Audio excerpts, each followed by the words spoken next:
Michelin star restaurants are slowly coming back to life. According to the guidebooks, 83% of them have opened worldwide. But of course, it is spotty.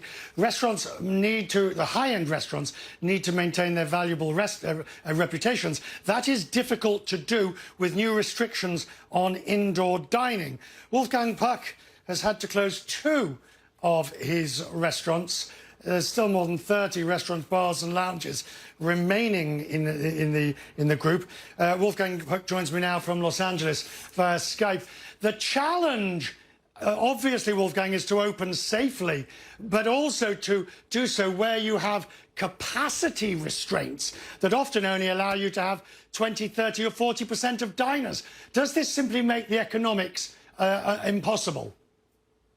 Well, you know, Richard, there are certain things that when there is a big problem, we found a solution. For example, at Cut at 45 Park Lane in London, we opened the outside for the first time. I never thought we should have outside a terrace. And you know what? It has become so popular. People love to eat outside. You know, I think it's really wherever there is a space. Now, I must say, the weather in London is not always great. So sometimes we try to set it up, half an hour later, the rain comes and everything has to move inside. But I think to me here in Los Angeles, some of our restaurants are closed still.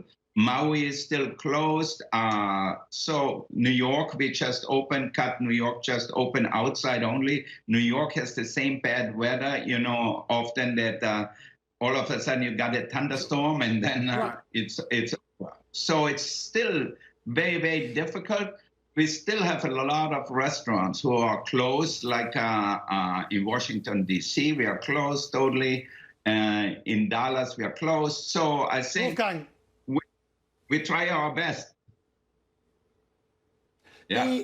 The ability to open and offer fine dining will get more difficult in the winter, won't it?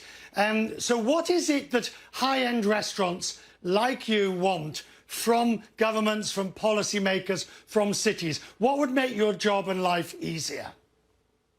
Well, I really believe when fall comes, we're going to need some restriction probably and some way to serve inside. If it's 50% or 30%, whatever it is, but we're going to need part of it because the weather is getting colder and the weather is getting more rainy. So I think if the policymakers can come up with a unified way to say, okay, let's just give them 25 or 50% at the maximum, maybe occupancy. That way we can continue the business. If not, I have to close down again. That's going to be the big fear, which of course we don't wish, because that's obviously... So if you had to sum up your hope, because we always like to end positive here on Crestwing's Business in the business world, your hope for how, briefly, for how you think this can go forward as we look forward to Christmas. Well, I hope it's going to change. I hope we're going to have the pandemic under control a little more than we have it now, especially here in LA County, where we have 5 restaurants. So I think it's really an important part that we get the pandemic under control somehow. And then hopefully, my hope is really to get 50% occupancy, enough social distancing. Maybe if we put some plexiglass in between the tables so that way people feel comfortable. Because my biggest fear is my employees, that they get sick, but also our guests. I want our guests to feel comfortable. If not, they won't come to the restaurant.